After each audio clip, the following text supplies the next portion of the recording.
Good morning and welcome back to Sefer Daniel. We're in Perek Daled, but I want to step back for a moment to Pasuk Lamed Aleph from Perek Gimel.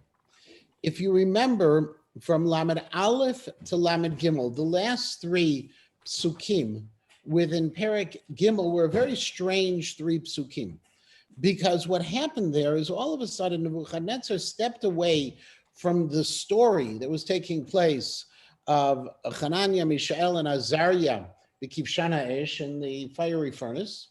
And he started talking all of a sudden as if it was a whole new story.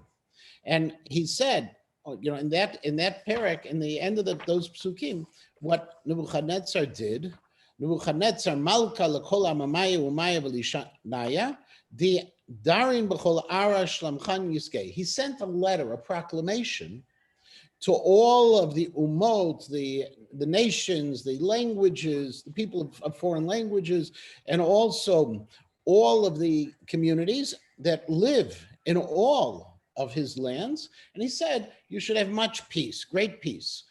Okay, now, this is a letter and a proclamation. And in that proclamation, he writes, Ataya v'timhaya di'avadimi elaka ilah. The otot and moftim, the signs and the wonders which the God of above, the God of high, did for me, shafar kadamai, okay, they were good for me. Lahachavaya, you know these words also, you hear them in Karibon. Shvar kadamai lahachavaya means they're wonderful words that I have to repeat, I have to tell people about. Otoi kamaravin, the signs, how mighty were they? V'timhoa kamatakifin, and how mighty were the wonders. Timhoi, wonders, or muftim. Timhoi, for tmiha, for instance, Rashi often will say lashon tmiha. You know, it's a comment that causes you to wonder. So that's the same word. Timhoi kamatakifin. How powerful, mighty are the wonders. Malchute malchut alam, his monarchy, the kingship of God is eternal, alam olam. V'shiltanei imdar vidar, and his shilton is from door to door, from generation to generation. Those three psukim are a bit of a controversy, because if you remember from the last She'ur, what happened was that Stephen Langton, who was the Archbishop of Canterbury in the early part of the 13th century, he decided that those three psukim should be an appendage to Perek Gimel. And yet, the style is very, very different than Perek Gimel. Now, I assume unbeknownst to him, but I can't tell for sure, Reb Saadia Gaon agreed. And Reb Saadia Gaon, who lived before, he said that these are really a continuation, and it's the proclamation, it's the result of the miracle of the fiery furnace with those three compatriots of Daniel. However, the Mitzudat David and the Abarbanel, and in more modern times, the Malbim, all say no, that these three psukim should really be grouped with Perek Daled. And they're really an introduction to Perek Daled, because if you look in Perek Daled, the first pasuk starts also in the first person. Ana Nebuchadnezzar, I am Nebuchadnezzar, Shalei Havait Beveiti, there was peace in my home. Shalei is from the word Shalva. Vera'anana Behechli, and also there was a Ra'anana, tranquility, a calmness within my palace. So if I take these three psukim as an introduction, as the opening words of his letter, it actually makes sense. He sends a letter. He talks about how amazed he was by God, okay, and the power of God. And then he starts out with the story. And that's their position. And it makes sense also because of third person versus first person. It's a machloket that we have. We really don't have a resolution to it, except for the fact that according to the non-Jewish division, it follows Reb Saadia Gaon. And according to the Jewish division, we're not really sure how it fits. And just one small note on those psukim, since we already studied them a couple of weeks ago, the last time we met, the Ataya v'Timhaya, the Otot and Moftim. The Malbim points out that an ot, a sign, are things, are wonders, are miracles that occur within nature. That it's the way you see nature operating, you begin to see how God has control of the world. The Moftim, a wonder, is something that changes nature, which makes all the sense in the world. If you think about it, an oath, a sign, okay, this happens. I see that, things are working out in a certain way. There's a God. Muftim, my God, how did this happen? Okay, I also understand God, but it has a different kind of reaction. So that's the otot to muftim and the difference between them. Let's get into Perek Dalet now. And again, the Ana Nebuchadnezzar, I am Nebuchadnezzar, he writes, Shalei Havet Beveiti, there was peace in my home, V'ra'anan be'chali, and tranquility in my palace. This is important to note, according to the Malbim, because we're going to walk into now another dream of Nebuchadnezzar. This dream is going to bother him. And it's going to bother him because it's an awesome dream, which is going to talk about an element of his downfall. Now, because of that, the Malbim says, Nebuchadnezzar starts out by saying, everything was good by me. I had no sorrows. It's not that I had a nightmare from my subconscious, that I had a bad day and I took that bad day to another level, but things were really going well. And as a result, because things are really going well, therefore, there's no reason for this dream to have happened on its own. Chalem chazet v'yidachalinani.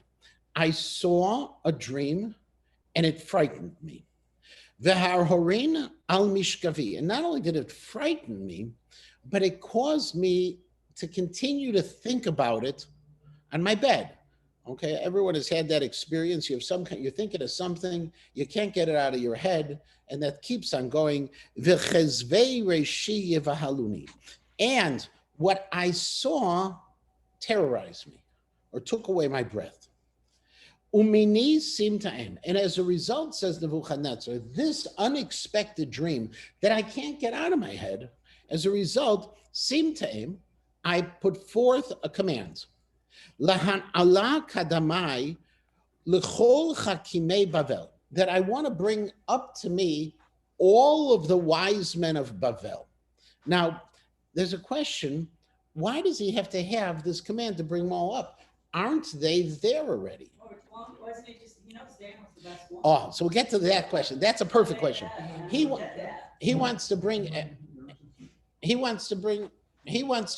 everyone forward. Yeah, he wants to bring everyone forward. And so as a result of wanting to bring everyone forward, first the Malbim says, you got to remember the first parak. The first parak, Nebuchadnezzar had a dream, and he called all of his wise men forward, and he told his wise men, I want you to tell me the dream, and I want you to give me the explanation. And if you don't, I'm going to kill you. Then Daniel comes in, and Daniel ultimately fulfills that mission and saves everyone's life. And he himself is appointed to be the top, the head of all of the interpreters of dreams. So according to the Malbim, what happens here is all of these officials are still in hiding. They're out of the capital. They never came back. And so he's got to give a command to tell them, come back now. And who are they? Before we get to Difashar Chelma Yehode Unani, and let them tell me what the meaning of this dream is. So Alita's question was perfect. Alita's question is, wait a second. He has all of these failed dream interpreters, and he's got Daniel. Daniel is the ultimate. And why is he calling these other nudniks to come and try to interpret his dream? If he really wants his dream interpreted, he should go ahead and find it out. And so according to the Alshich suggests the reason why he calls everyone else is that this is a different scenario. In Perek Aleph, when he wanted all of the people to come forward and interpret his dream, he also was asking them the more difficult task of tell me your dream. He was asking them to prove themselves. Okay. At this point, he's not even asking any proof. He just says, I need an explanation. So he figured that that's something they can do. And when you hear the dream, you also realize that a portion of the dream, within the dream, there's a part of it that's already interpreted. So he felt they could handle it.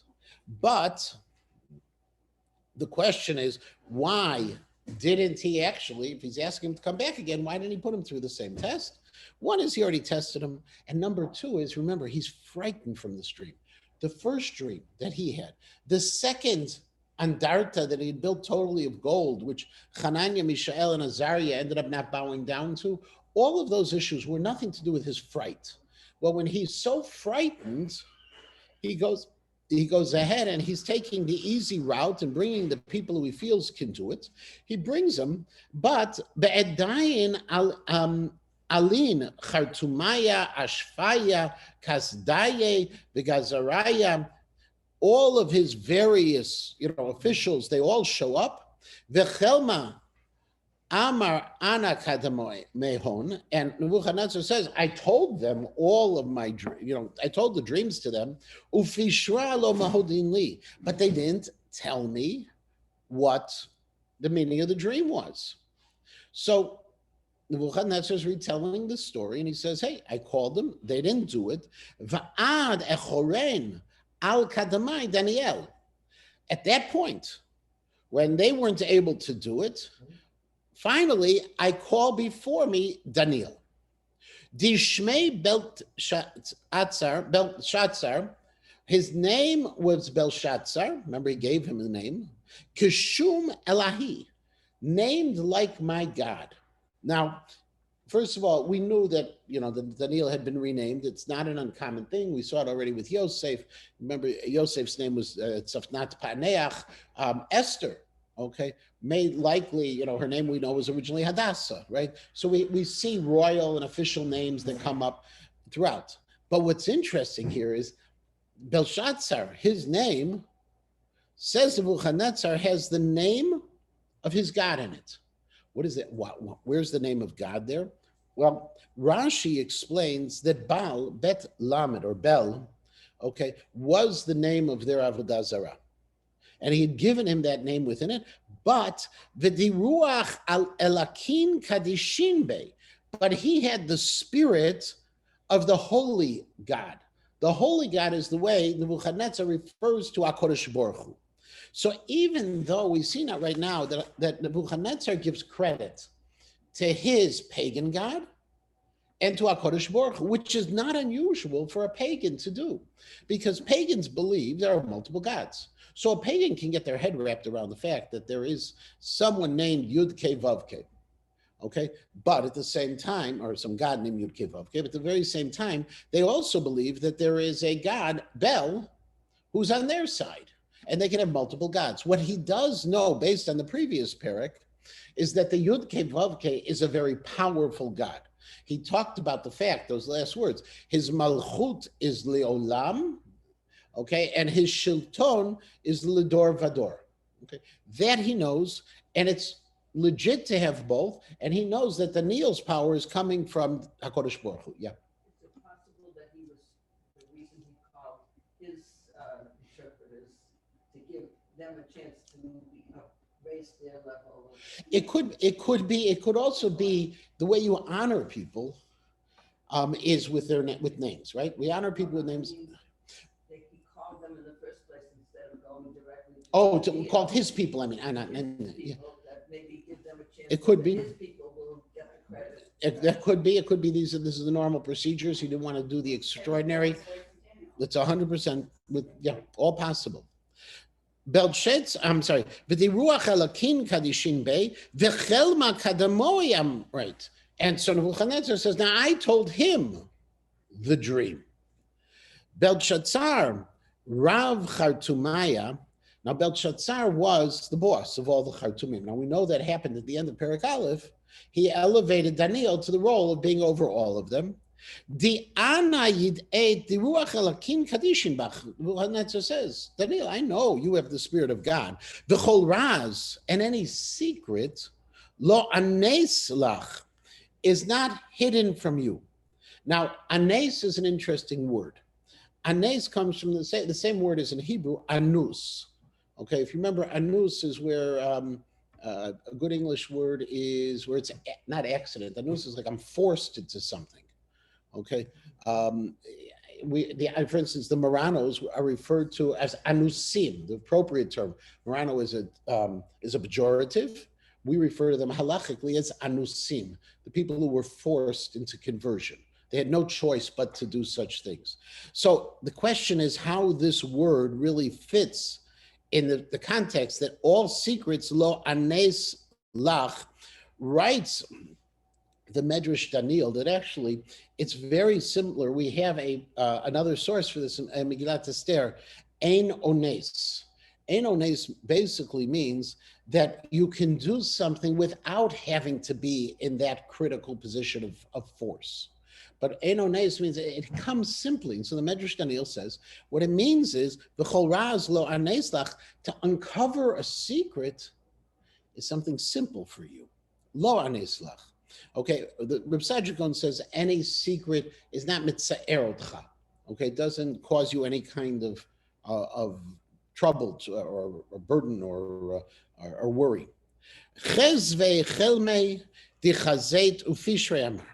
So he says, this is the vision that I saw, and tell me what it means. These are the visions that I saw still when I was lying down. Okay, what I saw was ve'alu bego ara. I saw a tree that was planted into the ground, verume sagi, and it was very, very tall. Reva ilana utkif. This tree grew and was strong. Virume yimte lishmaya, and its height all the way reached up to the heavens. V'chazote lesof kol ara, and you could see it to the ends of the earth. Now, both the Abarbanel and Reb Saadia start interpreting some of these principles, because we'll see very simply that this tree is going to be Nebuchadnezzar. And so what is the idea of the chazot, of being able to see it? The Abarbanel is going to explain. This is talking about all of the royal family who are spread out controlling the world.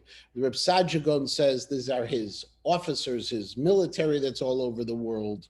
Okay, when we talk about afye, the next piece, the anafim, the branches, shapir, that they are beautiful. Inbei sagi, and also its fruit are many. Umazon lecholaba, and everyone is able to get food from it. Techotohi tatlel, under this tree there is shade, you can get shade. Tetlel chevat bra, the animals of the field. Va'anfohi yaduran tzipare shemaya, and in its branches are living all of the birds of the heavens. Uminei yidzin kol bisra, and from this tree all flesh is being sustained. Now, again, if you take and you'll see, we don't, interestingly, Daniel is not going to interpret these details. Our Rishonim do. And what they say is, look, if the tree is going to be Nebuchadnezzar, which we'll see in a moment, and all of everything is being sustained by it, well, we see Nebuchadnezzar's power is universal. Nebuchadnezzar is able to take care of everyone. Nebuchadnezzar is providing protection for everyone. Nebuchadnezzar's reach is to the ends of the earth. So all of these symbolisms we see. Chazei havet b'chazvei reishi al mishkavi. I saw in these visions of while I was in my bed, ve'alu ir ve'kadish min shemaya nachit, and all of a sudden, an ir ve'kadish. Now, if you think about curry bone, which is one of the Zmiros, right? Irin kadishin uvnei enasha, right? Ir is a malach. is an angel. Why is an angel referred to as a malach? Says the Medrash Daniel, Rav Shmuel Masud. He says because angels are not human beings. Angels never sleep. They're always ma'orerim. They're always awake, and they're always doing what they need to do. Reb Saadia Gaon says no. Actually, the source is from a pasuk in Tehillim, and the pasuk in Tehillim says aru ad hayesod, that aru means that it will be destroyed. That the ir v'kadish means this is a harmful angel that is going to be attacking them.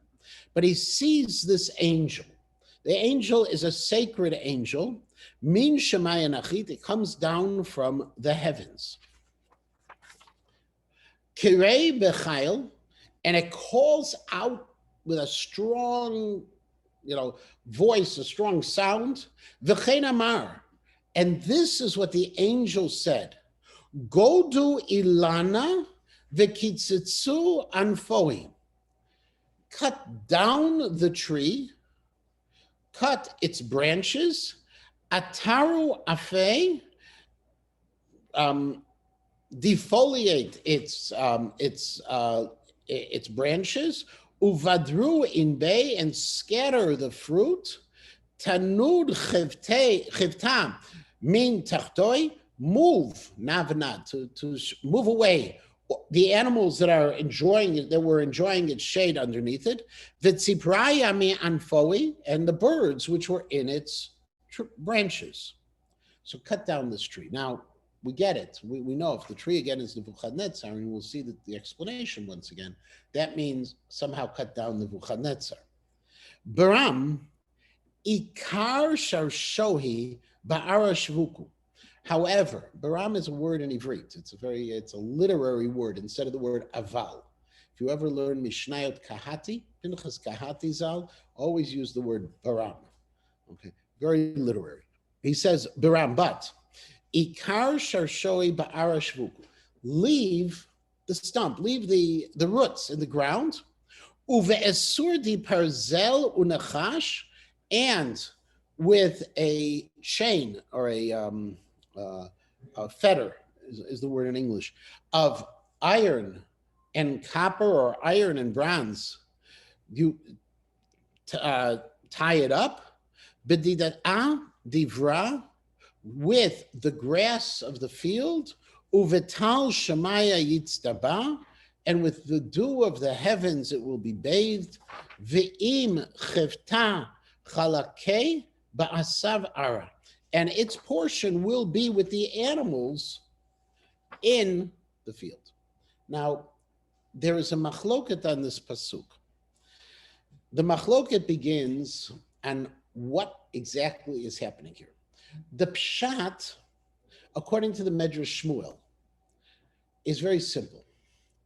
That normally when you cut down a tree and you leave the roots, you have no intent for those roots to regrow a tree. Your action is purely destructive. And so what the malach is instructing is cut down the tree, but protect what remains, because there's going to be a chapter 2 for the tree itself. That's how he explains it. However, the Malbim, and really Rashi says this, but not as explicitly as the Malbim does, says no. And the reason he says no is based on the next pasuk. Because if you look in the next pasuk is not talking about trees anymore. The next pasuk says, Livvei me'anasha yishanun. His heart should be changed from the heart of a human being. Ulevav cheva yityahivle, and the heart of an animal will be given to it. V'shiva idanin yechlefun aloi, and 7 seasons or periods will pass. Now, that second pasuk, in other words, pasuk Yud Gimel, is clearly not talking about a tree. A tree never had the heart of a human being. And you can't say a tree had a heart of a human being that's now been converted to the heart of an animal. So it must be talking about the subject of this dream, the way that you interpret the dream. The Malbim uses the terminology that he says we have, his words are, Achar sheba mashala ilan, after I gave the parable of the tree, and it was after that whole setup about the tree, ne'etaka chazon ala pitaron. The vision moved over already to the interpretation. Shaya chalom sheniftar toch chalom. There was an interpretation of a dream built into the dream. So Nebuchadnezzar is talking, and Nebuchadnezzar realized in the dream that he's repeating, he says, okay, I was talking about a tree, but now I'm talking about a person. The dream is something about a person. The heart of a person is going to become the heart of an animal. And that's the way the Malbim takes this pasuk as well, when the Malbim says that you should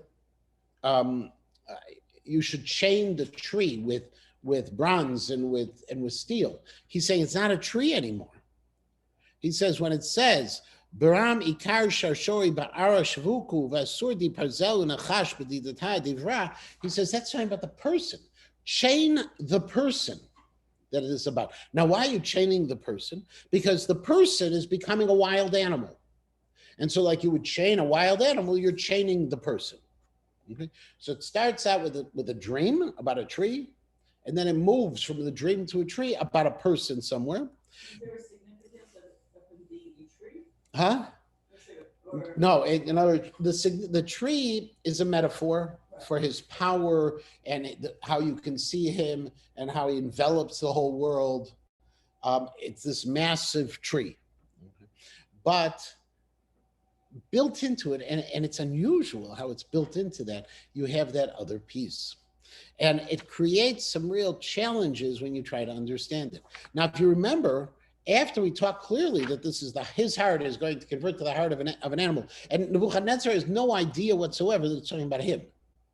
He sees this dream about a tree and then about somebody. He doesn't know it's him. So at this point, he's still trying to figure it out. He may have his suspicions, but we have no indication of that. He just knows this is an awesome vision that he saw.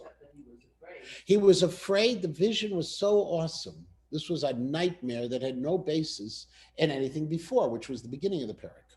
So, and it's for 7 seasons. Now, there is another machloket among Chazal of what does this mean? Shiv'a Adanin, okay? 7 periods, 7 seasons. So Rashi and Ibn Ezra and the Reb Sajagon all say this is 7 years this is going to be.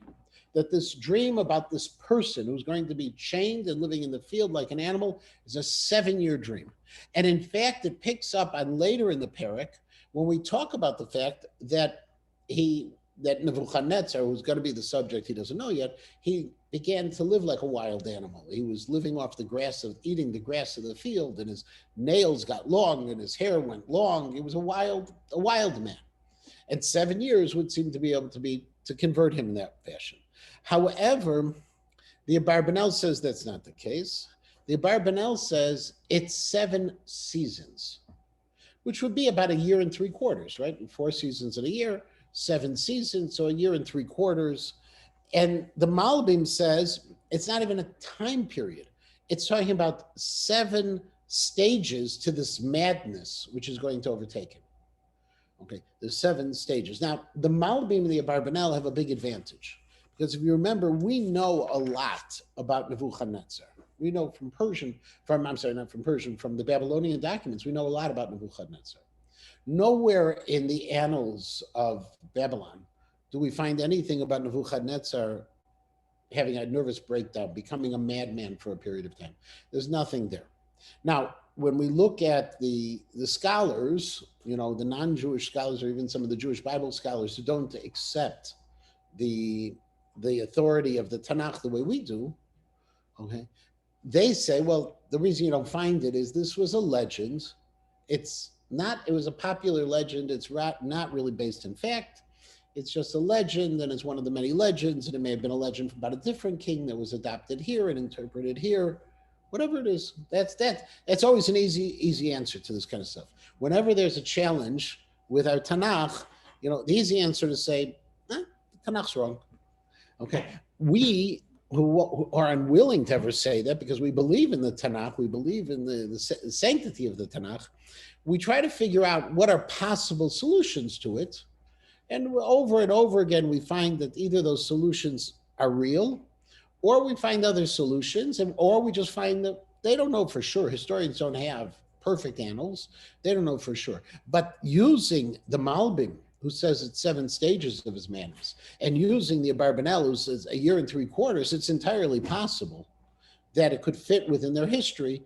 And if the king goes ahead and has this terrible period of time where he goes mad, you don't always report on it. We have Lahavdil Elef Havdalot. There are famous stories of Hasidic masters who had what was referred to as Marash Chora. Marash Chora is depression. We would call it nowadays clinical depression.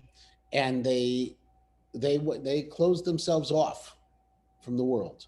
And they ended their leadership, in a depressed state, unapproachable, with all sorts of sorrows along the way. They were able to do it. Or if you think about it, who was the president?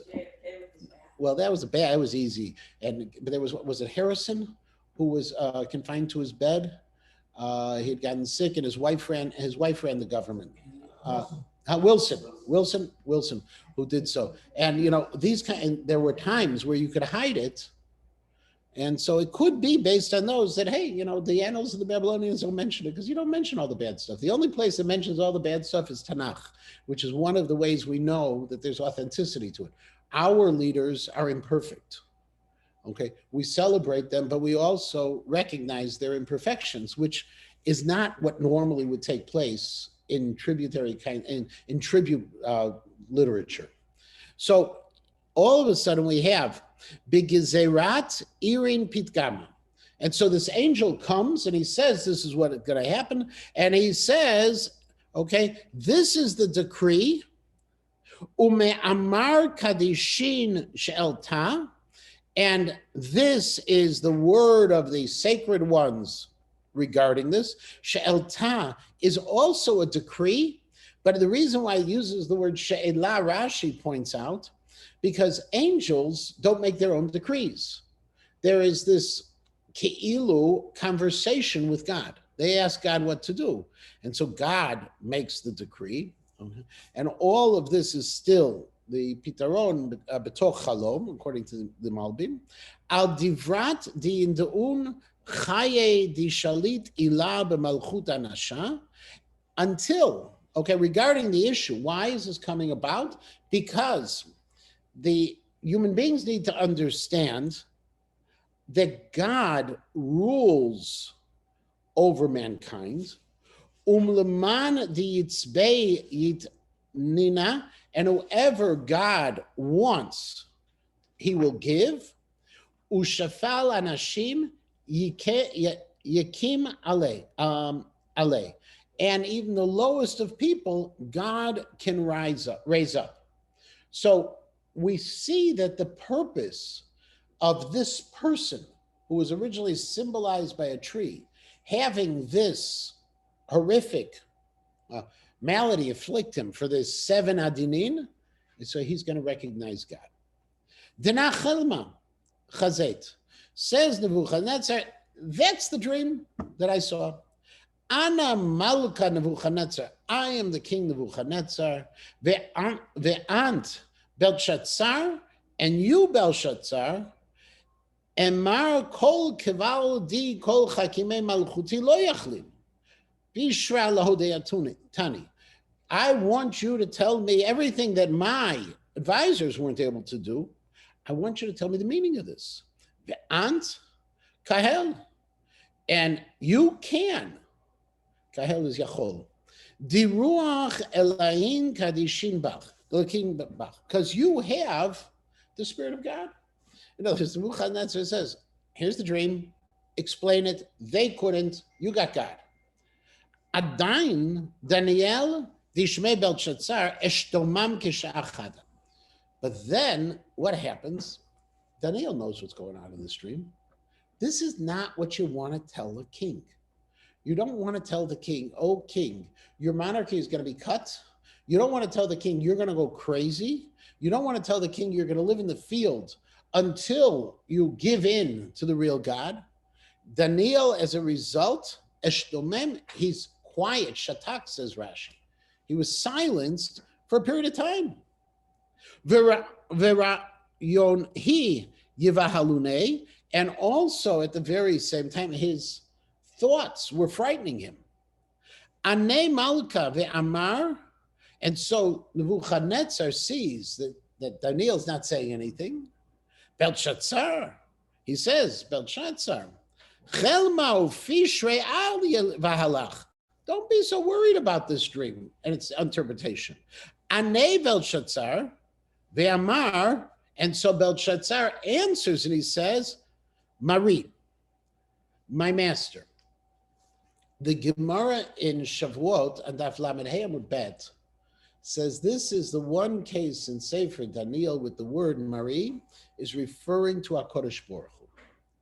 That while the pshat is very simple, and Ibn Ezra says this, and other Meforshim say this, the pshat is very simple. He's going back to Nebuchadnezzar. He says, my master Nebuchadnezzar. According to the Gemara, he's saying, God, oh God, Chelma lisanach, the dream should be to the ones you hate, to your enemies, ufishrei la'arach, and the interpretation should be to the ones that you hate, to your enemies. In other words, according to Pshat, what Daniel is telling Nebuchadnezzar is, look, this should only apply to people who you don't like. What I'm going to tell you, I'm sorry to tell you, is about you. But I have difficulty telling you because all of these interpretations should only apply to people you don't want to, things happen to. Now, according to the Gemara, HaKadosh Baruch Daniel is turning to HaKadosh Baruch Hu after he hears the dream, and he's basically saying, go for it. I want these terrible things to happen to those who you hate. The one, Nebuchadnezzar, destroyed the Beit HaMikdash. Okay, go for it, God. But according to the Pshat, he's saying to Nebuchadnezzar, this should never happen to you. You know, we have the same kind of concept in the Gemara, it's Lashon Saginar, where we try to use euphemisms many times. Among the euphemisms, we talk about when something terrible is going to happen to the Jewish people, or there's a prophecy about the Jewish people, the way the Gemara terms it, and this was the way Chazal used to refer to it, is that it would happen to Sonei Yisrael, to the enemies of the Jews. We never even want to say something so bad could ever happen to us. It's happening to the bad ones. Here he's saying the same kind of stuff. And he says, and now he begins to, he's a little stuck, he begins to explain it. Ilana di chazyata, the tree that you saw, the revout kif that was so mighty and big, urumeim te lishmaya, and reached all the way up to the heavens, v'chazotei l'chol ara, and was able to be seen. It was spread out over the entire world. V'afyei shapir, and its branches were beautiful, were good. V'in bei sagi, and it had many fruits. Umazon l'cholavei, and there was food for everyone. Techotohi dur chivat bra, and under it lived the animals. V'anfoi yishkenan, and in its leaves, were living the tziporei shemaya, the birds of the heavens. Antu malka, that's you. Di revat utkaft urevutach revat umatat lishmaya. You king, okay, who have gotten big and strong, and your greatness has gone up to the heavens. Vishil tanach l'sofara, and your control to the ends of the earth. And then when you saw this angel coming down from the heavens, okay, and you saw him say that this angel said, cut down the tree and destroy it, but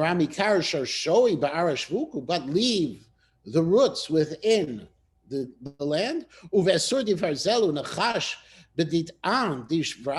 you're going to leave out all, and you're going to chain up the roots with iron and with bronze. And you're going to, and it's going to be able to be bathed with the dew, and its portion will be with the animals. For 7 of these periods of times. Denafish Ramalka. This is the meaning. Ugzerat ilahi, and it is a gzerah from above. In other words, all this is going to happen to you. Why 7? Rashi has a beautiful explanation. Rashi says those 7 periods of time is in retribution to your destruction of the Beit HaMikdash, which took 7 years to build. Okay. But all of these are going to happen to you. Dimetat al Mari Malka. Why? Which will come to my master, the king. Vilach tardin minanasha. And you will be chased away from among humanity. Vimchevat bra. Lahave midorach. And you're going to live with animals of the field. Who are the animals of the field? V'ispa ketorin lach yitamun. You're going to eat from the grass of the field like oxen do. Now, if I want to come up with animals, why does he come up with oxen? Explains the Abarbanel, because it says he's going to eat grass. What animals of the wild animals of the field will eat the grass that are lower? You know, it's not a lion and it's not anything else. It's going to be like an ox, like something, an animal of burden. Okay, you're going to be reduced to that. And you're going to bathe yourself in dew. And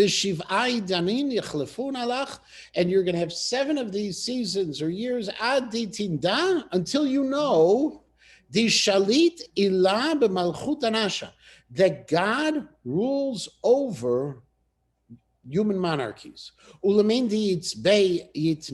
whoever he wants, he will give power.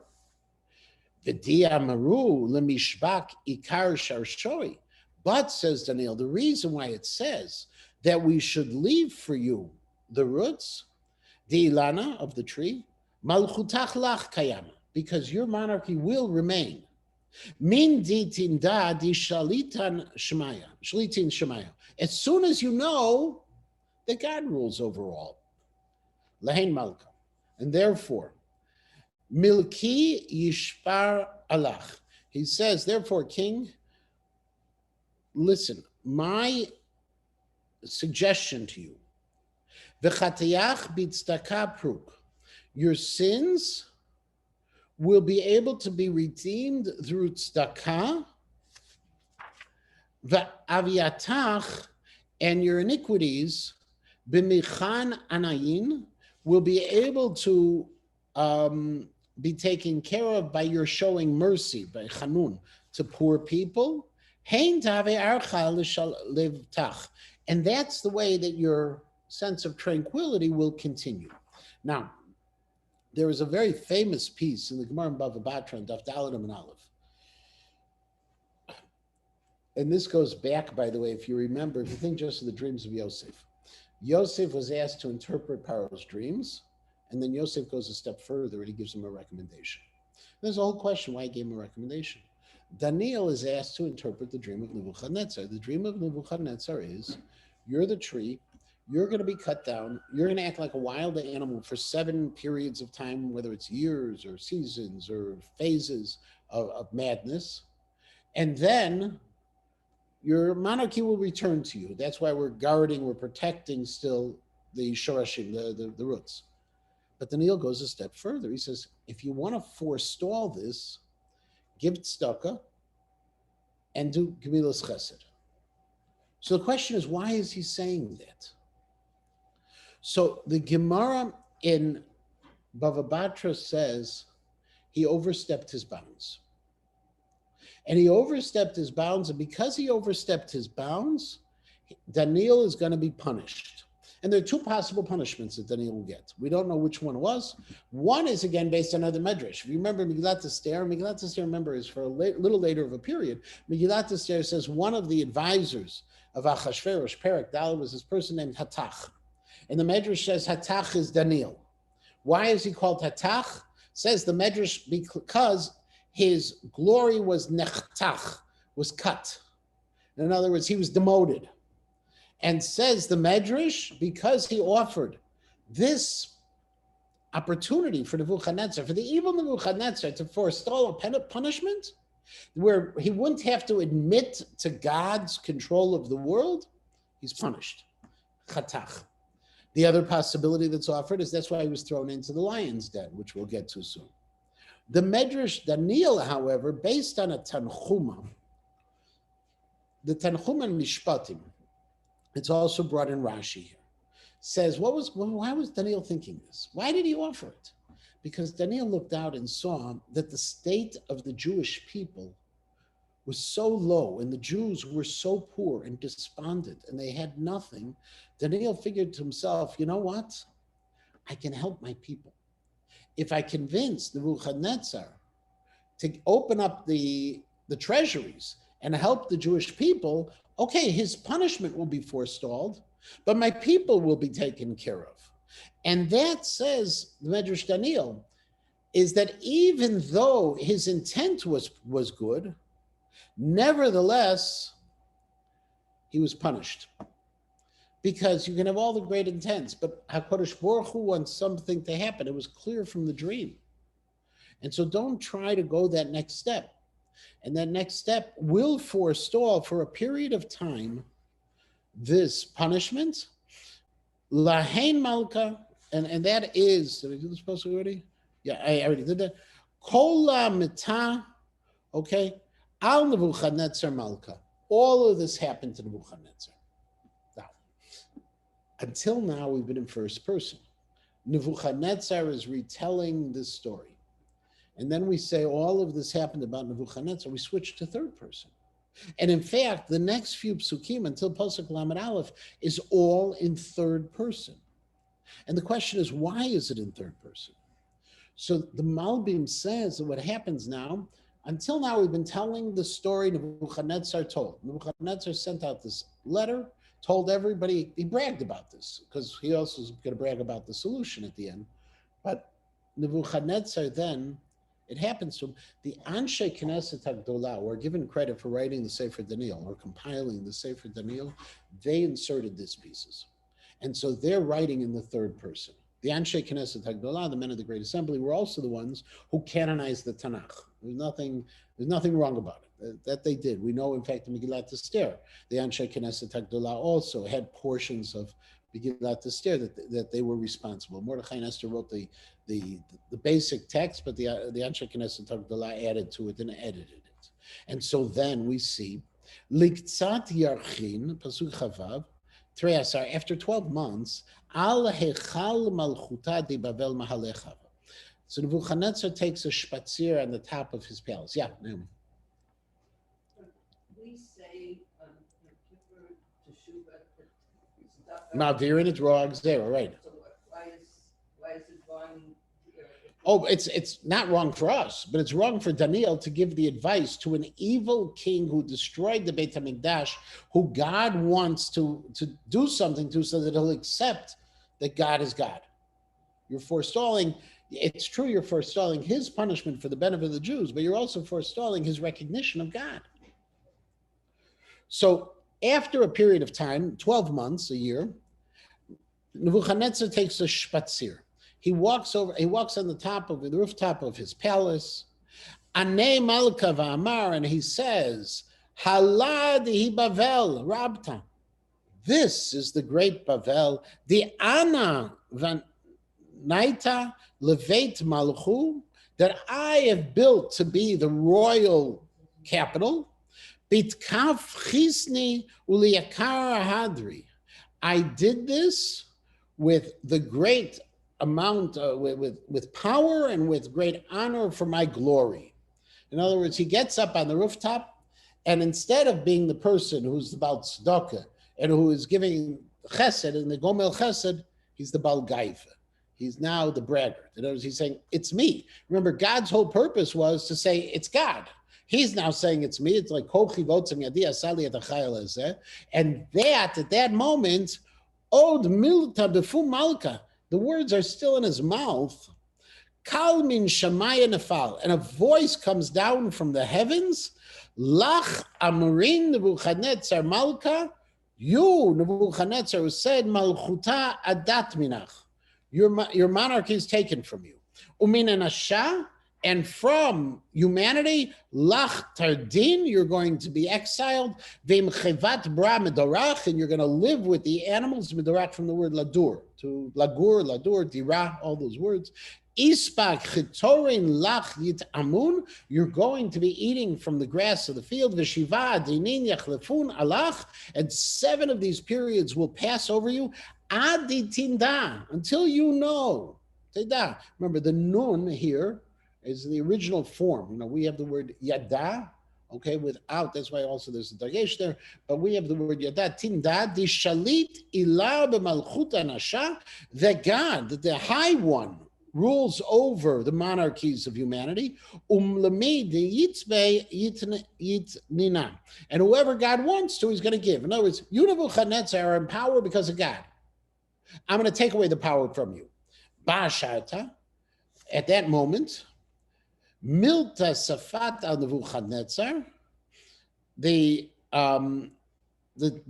thing happened on Nebuchadnezzar. Uminanasha Tarid V'Ispachatorin Yachul. He was chased away, began to eat from the grass. Umital Shmayag Gishme Yitzba, and from the dew and from the rain he was bathed.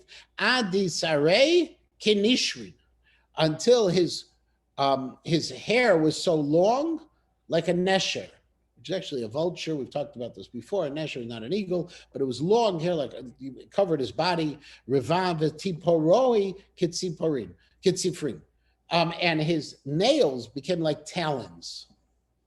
Uliktzat yomaya ana Nebuchadnezzar.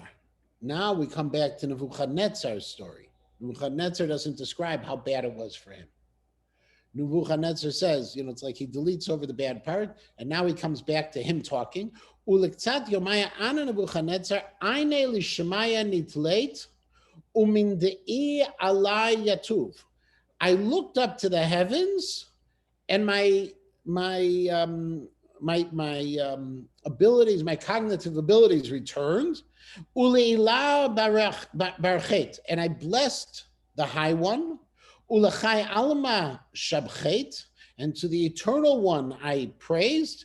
Vahadaret, and I offered the glory. Di shaltanei shaltan alam umalchutei im dar v'dar, whose shilton, whose ruling is forever, umalchutei dar v'dar.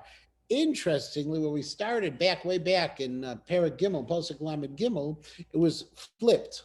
It was, the Malchut was Leolam and the Shilton was Ledor Vador. The Malbim says, first of all, a Malchut is a monarchy that's a natural monarchy. A Shilton is a supernatural monarchy. And now what happens is he realizes that God, the supernatural monarchy, is God's eternal. That's really the more powerful of the two, and that who God is. V'chol dairei ara kela chashivin. Okay, and all of the inhabitants of the earth are not even anything to think about. And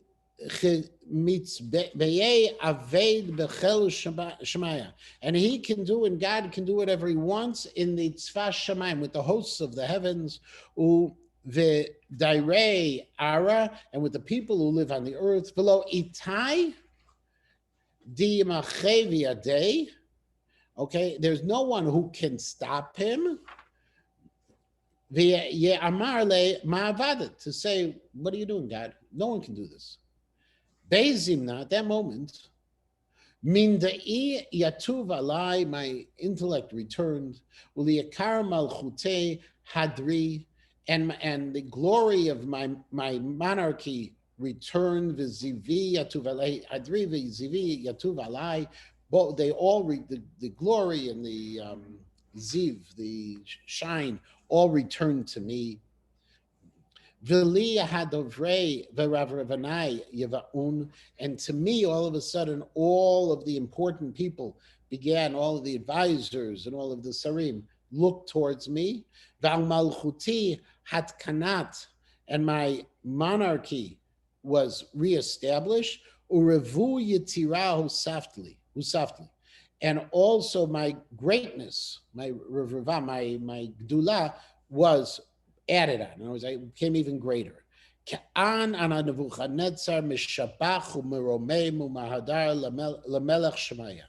And now I, Nebuchadnezzar, are praising and elevating and glorifying the King of the heavens, Di chol ma'avadohi keshot, whose actions are true, v'orchatei din, v'dimalchin begeva, and his ways are din, are justice, are mishpat, and those who walk begeva, with ga'ava, with haughtiness, yachil lahashpala, God can bring them down.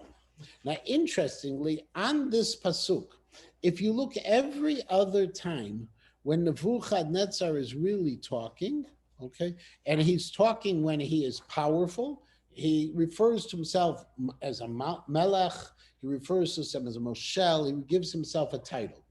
The other time which we had was when he was down in the dumps, when he was, out in the fields, all alone, he referred to himself as Nebuchadnezzar, Adon Nebuchadnezzar.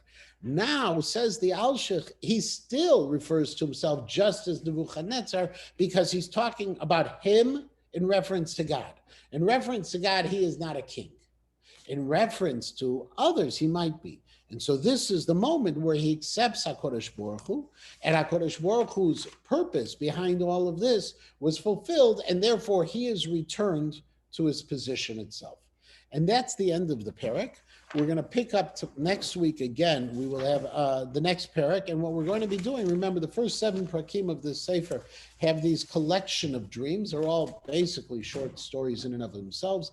We'll pick that up, and we're going to continue next week. Everyone should have a wonderful week. Was that a dream also? But you went